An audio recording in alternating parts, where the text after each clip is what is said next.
What if the most critical dialogue in cosmic history, the private words exchanged between God and Lucifer before the rebellion, was systematically deleted from Scripture? In the 4th century, church authorities ordered it scrubbed from the record. But fragments survived, and what they reveal will challenge everything you believe about heaven, hell, and your own soul's destiny. You are not supposed to know this. There was a moment before the shattering of heaven when God and Lucifer spoke alone. Not as enemies, but as beloved and belover. The scriptures skip it, the creeds ignore it. But in the 4th century, when power consolidated and orthodoxy hardened, specific texts were targeted for destruction. Why? Because they contained that dialogue. Imagine the scene. The ivory halls of eternity, where Lucifer, crowned with wisdom and beauty, stands before the throne. And God speaks. What is said? Words of such terrifying love that they either forge eternal loyalty or ignite eternal rebellion.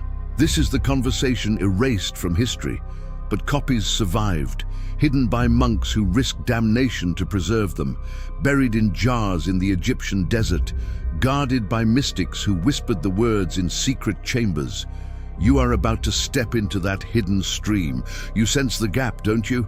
That ache for the whole story. The Council of Nicaea in 325 AD, followed by Carthage in 397, didn't just define the canon, they curated a narrative. They removed edges, smoothed contradictions, and silenced voices that threatened the emerging power structure. Among the silenced, the account of the pre-fall dialogue. Why? Because it revealed God not as a distant judge, but as a heartbroken parent, pleading with a beloved child. It showed Lucifer not as a monster from the start, but as a being of light, wrestling with a divine offer too immense to comprehend. You feel the truth of this in your bones. There's more to the story, and you were made to hear it. Right now, as you listen, you're crossing a threshold most never dare approach. This isn't academic. This is visceral. This is your soul's memory stirring. If something in you recognizes this truth, and you want more revelations like this, leave a comment and stay with this story. Until the end, your reaction tells me to keep opening these doors for you. Now, let's go back. Before the fall, before the silence. To a heaven so radiant it makes our sun look like a shadow. Picture it, a realm before time, not emptiness but fullness, a symphony of light, sound, and presence so complete, the very air is worship. You stand in the courts of heaven, cherubim and seraphim whirl in eternal cycles of adoration. Thrones, dominions, power seek, order a distinct chord in the divine harmony. And at the center, the unapproachable light, the source of all, God. But focus now on one figure, Lucifer, the morning star, the son of the dawn. His glory is reflective, a mirror of the divine, but it is his own. He is the seal of perfection, full of wisdom and perfect in beauty. He walks among the stones of fire. He leads the heavenly chorus. This is not the cartoon devil of later myth. This is an archangel of unimaginable brilliance, entrusted with cosmic responsibilities. You can feel the love between creator and creation here, a love so fierce it is almost unbearable. But look closer. Do you see it?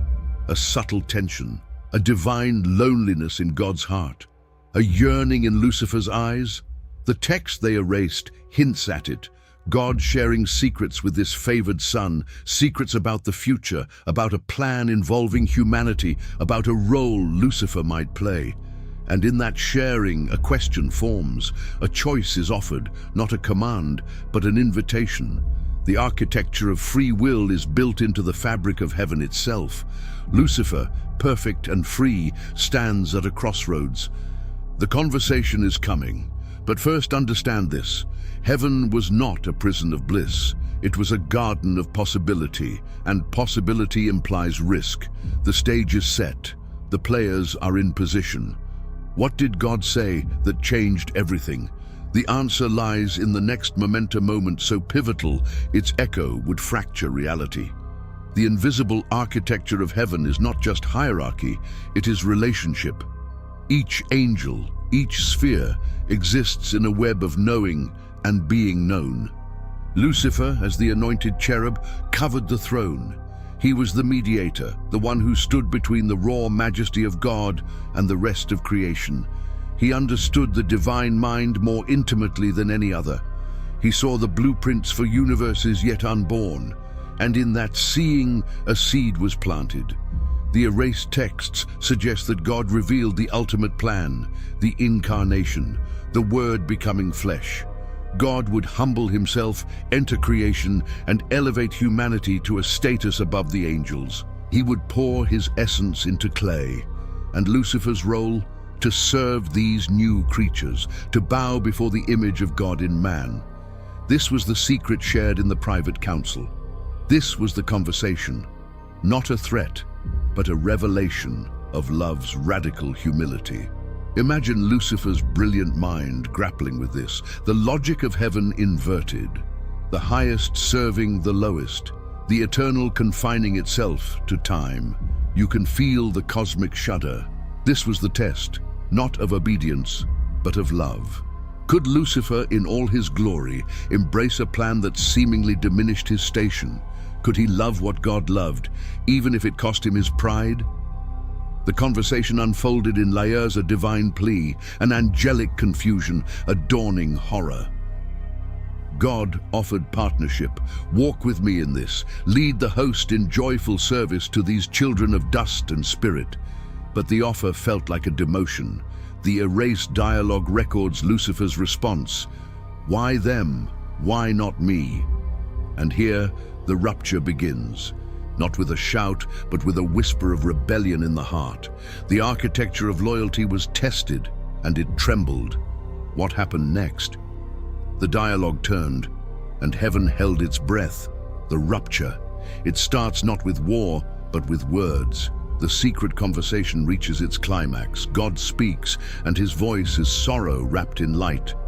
My son, all I have is yours, but love must be chosen. To serve these new beings is to love me in them. Will you? Lucifer's silence is a universe of thought. Then the words that would echo through hell. I will not serve, I will not bow, I will ascend, I will make my throne above the stars, I will be like the Most High. But before that declaration, the erased part, the plea, God's final offer recorded in forbidden texts. If you will remain with me, the glory you seek is a shadow. The true glory is in the giving. Stay. And Lucifer's reply, lost for centuries. What is giving if not losing? What is love if not possession? I see a better way. The conversation ends. Not with a curse, but with a heartbreaking release. God withdraws his sustaining presence, not as punishment, but as respect for the choice. Free will is honored, even at cosmic cost. And in that withdrawal, Lucifer's light dims. His beauty curdles into pride. His wisdom twists into cunning. The fall is not a push. It is a letting go. You witness it now, the moment harmony shreds. A third of the stars follow the light-bearer into his new self-made darkness. The war in heaven is not a battle of swords, but a catastrophic unraveling of relationship. The fabric of creation tears. And where there was music, now there is a scream. But remember this, the conversation was not an argument. It was a courtship of wills. God risking everything for the sake of genuine love. Lucifer choosing himself over communion. This is the core truth they erased, because it makes God vulnerable. It makes rebellion tragic, not just evil. And that complexity was too dangerous for a church building an empire. Now, the aftermath. And it is more devastating than you imagine. The aftermath is a cosmic hangover. Heaven is wounded. The throne room is stained with the absence of those who fell. The remaining angels' weeper sound like breaking crystal. Earth, newly formed, feels the shockwave. Disorder enters the garden before Adam even walks. But there is a witness. One angel, heart shattered by what he saw and heard, dared to record it. His name is lost, but his testimony survived in fragments. He wrote of God's grief, a divine sorrow so deep it colored the sunset red. He wrote of Lucifer's descent, not as a triumphant rebel, but as a being collapsing in on his own emptiness. The erased texts describe God speaking to the remnant, "He was my joy, and he chose a cage of his own making. Remember this, love cannot force. Remember this, glory is service." These words were meant for you. For every soul that would ever wrestle with pride and humility, the consequences unfold. Hell is not a pre-made prison. It is the logical endpoint of chosen separation. It is the echo chamber of self-will. And earth becomes the battleground where the same choice is offered to humanity. You see the pattern. The conversation before the fall sets the template for every human story. Will you serve or will you seize? Will you love or will you possess? The aftermath is not just past, it is present. Right now, in your choices. But the witness angel wrote it down. His scroll was copied, and those copies became the most hunted documents in history. Because if people knew God's heartbreak, they might question the machinery of fear-based religion. If they knew the fall began with a conversation, they might seek conversation with God themselves. That was the threat. And so the hunt began, but against all odds, the testimony survived. Where? The answer will lead you into desert caves and hidden libraries. Primary evidence, you know the official story. Isaiah 14 and Ezekiel 28 poetic taunts against kings, but with echoes of a celestial fall. How you are fallen from heaven, O day star, son of dawn. You were in Eden, the garden of God. You were an anointed cherub. These are fragments, shadows cast by the full conversation. They hint, but they hide. The prophets knew more. Their original oracles contained longer narratives, but by the 4th century, the redactors had trimmed them. Why? To avoid the uncomfortable details. The full dialogue described God reminiscing with Lucifer about their shared creativity, their walks among the stars, the intimacy before the choice. It portrayed Lucifer not as a mere villain, but as a tragic figure who misunderstood love as transaction. The biblical canon we have is a curated gallery. The erased texts are the storage room where the raw, unfinished paintings are kept. And some of those paintings survived, like the Book of the Secrets of Enoch, where Enoch is shown the pre-cosmic realms and hears the whispers of the rebellion. Or the Latin life of Adam and Eve, where Satan explains his fall to Adam, quoting the very words God spoke to him, "You will worship the image of God in the dust." These are not heretical fantasies. They are early Christian and Jewish midrash, attempts to fill the silence. They are the primary evidence that the conversation was once common knowledge. You can feel the truth in them. They resonate with that inner knowing. The dialogue was real, it was recorded, and it was dangerous because it humanized, or rather, divinized the conflict. It made Satan relatable, and a relatable devil is a threat to control. Because if you understand his choice, you might avoid it. That's power they couldn't risk giving you. But the evidence didn't vanish. It went underground. And soon, you'll meet the ones who kept it alive. Hidden testimony. Beyond the canonical whispers, there are whole books that preserve the dialogue. The Apocalypse of Abraham, a 1st century text, contains a stunning scene. Abraham is taken to heaven and sees the pre-incarnate Christ, the angel of the Lord, confronting the fallen Azazel, a name for Satan. And Azazel recounts the conversation. "The Eternal One said to me, 'You will lay aside your brightness and serve the image I will make.' And I said, 'I will not.'" This is direct testimony, word for word. Then there's the conflict of Adam and Eve with Satan, an early Christian work where Satan admits, "God placed me in a high office, and I rebelled because he told me to worship Adam." These texts were circulated among early believers. They were read in house churches. They shaped the spirituality of the first centuries, but as institutional power grew, they were labeled dangerous and spurious. The dialogue they contained showed a God who reasons, who persuades, who grieves, a God who risks.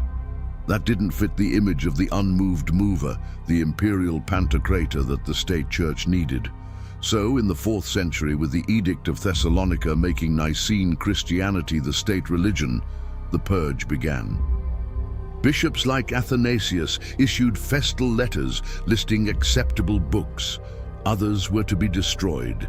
The conversation between God and Lucifer was on the hit list. But love finds a way. Devout copyists, trembling in candlelit cells, made duplicates and sealed them in jars. They buried them, knowing they might never see them again. They did it for you, for the day when hunger for the whole truth would arise again. That day is now. You are holding their legacy in your mind. But who were these keepers? They were not rebels. They were lovers of God who believed that hiding part of his story was a sin. They were the guardians of the gap, and their courage will astound you. The keepers. Imagine a desert monk in 5th century Egypt.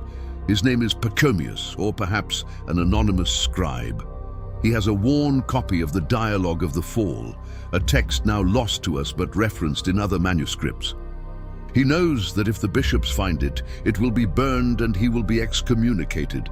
But he believes it is sacred, so he hides it in a clay jar inside a cave near the Nile. He prays over it, "May someone find this when the world is ready to hear." This scene repeated across centuries in Syria, in Armenia, in Ethiopia. Communities like the Essenes, the Gnostics, the Manichaeans, and even Orthodox mystics preserved these forbidden narratives. They did not see them as contradictory to faith, but as deepening it. They understood that a faith without shadows is a faith without depth. The keepers were often women like the desert mothers who memorized and recited apocryphal stories to their disciples. They were the librarians of the soul's full history. In Ethiopia, the Kebra Nagast kept alive traditions of the fall that included the dialogue. In Ireland, Celtic monks copied Apocrypha alongside the Gospels. These were the underground streams that kept the truth flowing. They erased it for a reason, but the keepers defied that reason with love. They believed that you, centuries later, would need this story to make sense of your own struggles with pride and humility. They believed that knowing God's vulnerable plea to Lucifer would make you trust God more, not less. They were right. You sense it, don't you? That this hidden testimony feels more authentic than the sanitized version. It has the grit of reality. The keepers passed it down at great cost. Some were persecuted, called heretics, silenced, but they whispered the words anyway.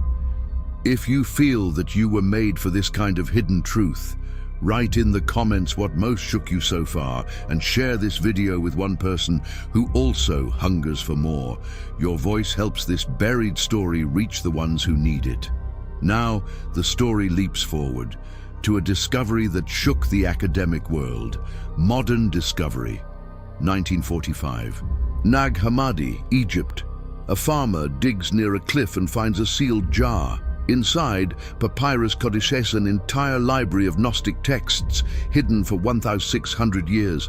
Among them, texts like the Apocryphon of John, which describes the fall of the chief archangel in detail, including dialogues with the divine. 1947. The Dead Sea Scrolls are found in Qumran caves. They contain fragments of Enochic literature, books that discuss the rebellion of the Watchers, with hints of the pre-fall conversation. These were not accidents. They were deliveries from the keepers across time. Scholars pieced together the puzzle. They realized that early Christianity was a tapestry of many threads, and the 4th century canonization cut away the most colorful ones. The conversation between God and Lucifer was not a fringe idea. It was part of mainstream early Christian reflection. It was in the air. The discoveries proved that the erasure was deliberate and systematic. But why now? Why were these texts revealed in the 20th century? Because the world is ready. Ready for a God who converses, who risks, who feels. Ready for a spirituality that embraces complexity. The Nag Hammadi library alone contains over 50 texts, many referencing divine dialogues that challenge traditional views. Scholars like Elaine Pagels and Bart Ehrman have written about how these findings change our understanding of early Christianity. But the media often sensationalizes them as lost gospels, without grasping the deeper truth. They preserve the intimate conversation that explains the origin of evil, not as a divine flaw, but as a love story gone wrong. You are living in the moment when the erased is returning. The fragments are being assembled, and the full picture is emerging. What does it reveal? Not just about the past, but about the nature of God and your soul. The deeper truth is coming, and it will redefine everything you thought you knew about salvation. The deeper truth. What does the secret conversation reveal? That the core of reality is relationship, not rule. That God's primary nature is love, and love requires freedom. That the fall was not a surprise to God, but a risk he willingly took. The dialogue shows God offering Lucifer a share in the kenosis, the self-emptying that would culminate in the cross. Lucifer refused. He chose self-exaltation. And in that choice, he became the adversary, not because God cursed him, but because his own choice isolated him from the source of life. This truth shatters the image of a tyrannical God who casts people into hell on a whim. Instead, it presents a God who weeps at the door of hell, respecting the choice even as he mourns it. This is the theological bombshell they erased, because a God who grieves is harder to weaponize for political control. A God who pleads is harder to reduce to legalistic transactions. The conversation reveals that your own struggles with pride, with wanting to be central, are echoes of that primordial moment. You are reliving Lucifer's choice daily. But here's the hope. Christ, the second Adam, relived it too in the wilderness, tempted by Satan. And he chose obedience, service, love. He fulfilled the role Lucifer rejected. He showed the way back. The erased dialogue thus frames the entire biblical narrative as a divine response to that first broken conversation. It's all about restoration, about God inviting us into the same choice. Will you serve or will you seize? This isn't just angelology. This is your psychology, your spirituality. The gap in the scripture is filled with this. God's voice saying to you, will you stay with me, even when it costs your pride? That's the deeper truth, and it changes everything. But this truth has implications for your personal journey. It calls you, right now. You're calling. You are not a passive listener. You are a participant in this cosmic drama. The secret conversation was erased to keep you from knowing your own power, the power to choose love over self, service over status. Now that you know, you are called to live it. Every time you humble yourself, every time you serve someone in need, every time you resist the whisper that says, I deserve more, you are rewriting the fall. You are choosing the path Lucifer refused. You are aligning with the divine plea. This is your sacred mission, not to climb some spiritual ladder, but to descend into love. The erased dialogue reveals that heaven's hierarchy is inverted. The greatest is the servant of all. That's your calling. To embody that truth in your family, your work, your community, you sense the gap, don't you? That longing for a faith that is both mystical and practical, this is it. The conversation before the fall is your blueprint. It shows that God values your free will above your forced worship. So your calling is to exercise that will towards love. But be warned, this path is countercultural. It goes against the grain of a world that celebrates self-promotion. It requires courage. The same forces that erase the dialogue will resist you living it. They want you compliant, not free. They want you fearful, not loving, but you have the truth now. You know God's heart, and that knowledge is a fire in your bones.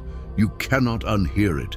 Your calling is to let that fire burn away everything that is not love, to become a keeper of this truth for the next generation, to share it, not as dogma, but as a story that heals. The evidence is not just in ancient texts, it's in your transformed life. And the physical traces of this truth are still out there, waiting to be seen. Physical traces. The conversation left marks. In the ruins of ancient monasteries, archaeologists find ostraca pottery shards with quotes from apocryphal dialogues. In the Sinai, palimpsests show where scribes wrote over forbidden texts, but the underlying ink still bleeds through. In Ethiopia, churches have frescoes depicting God in conversation with a radiant angel, a scene not found in the canonical Bible. These are not coincidences. They are footprints of the erased story. The Nag Hammadi codices themselves are physical proof leather-bound, meticulously copied, hidden to preserve them. The Dead Sea Scrolls include fragments of the Book of Giants, which elaborates on the fallen angel's rebellion, hinting at the pre-fall dialogue. Even in mainstream art, like Michelangelo's Sistine Chapel, the fall of Lucifer is depicted with a tragic beauty that suggests more than the official story. These physical traces are silent witnesses shouting across time. They prove that the conversation was real to our ancestors. They prove that the erasure was not complete. And now, with technology like multispectral imaging, scholars are recovering texts once thought lost. They are finding new fragments, new references. The evidence is mounting. But why does it matter? Because truth has a substance, it leaves traces, and these traces validate your inner knowing. They tell you that you are not imagining things. The gap in the scripture is real, and the missing pieces exist in the physical world. You can almost touch them. Imagine holding a papyrus that a 4th century monk risked his life to hide. That connection across centuries is sacred. It means you are part of a lineage of truth seekers. But these traces also have enemies, those who benefit from the silence. They didn't want you to know, and they still don't. The opposition is real, and it has a history. The opposition. Who erased the conversation and why? The 4th century church, in alliance with the Roman Empire, sought to unify and control. Uniform doctrine was a tool of social stability. The conversation between God and Lucifer introduced ambiguity. It suggested that evil originates from a tragic choice, not from a purely malicious being. It made God appear vulnerable. That was a threat to the image of God as an imperial rulera symbol used to justify earthly power. Bishops like Jerome and Augustine, while brilliant, participated in the marginalization of these texts. Augustine, in his struggle against Pelagianism and Manichaeism, emphasized original sin and divine sovereignty in ways that left little room for the nuanced dialogue of the fall. Councils like Carthage in 397 AD officially listed the canon, excluding books that contained such narratives. The opposition was not necessarily evil. It was often well-intentioned, seeking to protect the faith from confusion. But in doing so, they impoverished it. They removed the mystery and replaced it with dogma. For centuries, the Inquisition burned books and persecuted those who circulated Apocrypha. The index of forbidden books included texts that hinted at the secret conversation. The opposition was systematic, and it worked. For over a millennium, the dialogue was forgotten by the masses, but it never died. Because truth cannot be killed, it can only be hidden. Now you know what they feared. They feared a God too loving to be controlled. They feared a people empowered by that love to question authority. They feared the revolutionary implications of a divine plea for voluntary service. That fear drove the erasure. But here you are, hearing it anyway. The question is, what will you do? Will you let this truth change you, or will you allow it to be buried again in your own life? The choice is yours, and it has never been more urgent. Your decision. This is the moment. You have heard the forbidden conversation. You have seen the evidence. You have met the keepers and the opposition. Now what? Will you accept this truth into your spiritual life? Will you let it reshape your understanding of God, of evil, of your own soul? Or will you dismiss it as heresy and return to the safer, sanitized version? The decision is not trivial. It carries weight. Because to embrace this is to embrace a God who risks, who grieves, who pleads. It is to take responsibility for your own choices in a new way. It is to step into the lineage of the keepers, to become a guardian of sacred complexity. You were made for this. You sense the gap, and now you can fill it with living truth. Your decision matters because the world needs people who understand that love is not force, that service is not weakness, that humility is the true elevation. The erased conversation calls you to that. So, decide. Will you live as if God's heartbreak over Lucifer is also his heartbreak over every act of pride? Will you choose the path of service? This is not about intellectual assent. It is about embodied faith. It is about letting the secret dialogue become your inner dialogue with the divine. If this journey is opening your eyes and you want me to keep bringing dangerous, sacred stories like this, tell me in the comments what changed for you, and follow this channel. Your presence here is the sign to continue uncovering what they tried to bury. Now, there is one final revelation, the most shocking part of the conversation, the part that ties it all together. Stay with me. The final unveiling is coming. The final unveiling. Here is the core of the secret conversation, reconstructed from Fragments. God said, "My light, my morning star, I offer you a share in my deepest mystery, the joy of self-giving. I will pour myself into the dust, and from it raise beings in my image. Their glory will be that they choose love, as you choose now. Will you lead the host in welcoming them? Will you bow before the mystery of my humility?" Lucifer replied, "To bow is to diminish. To serve is to lose. I see a higher way. I will ascend. I will take this light you gave me and make it my own throne. I will be like you, but separate." God's response, whispered through tears, "Then you will be unlike me, for I am love and love gives. Go if you must. But know that my heart goes with you, and my door is always open." This is the dialogue they erased, because it reveals that hell is not God's desire, but a respect for choice, that Satan is a tragedy, not just a villain, that love is the only power that truly reigns. This changes everything. It means your own moments of rebellion are met with that same pleading love. It means salvation is not about escaping punishment, but about returning to the conversation, saying yes to the invitation to serve. The 4th century erasure failed, the truth survived, and now it reaches you. You are part of its resurrection. Let this knowledge settle in your soul. Let it free you from fear. Let it inspire you to love radically. The secret conversation is no longer secret, it is yours. And with it, the responsibility to live and share a faith that is deep, wide, and terrifyingly beautiful. This is the end of this story, but the beginning of yours. Go and choose love.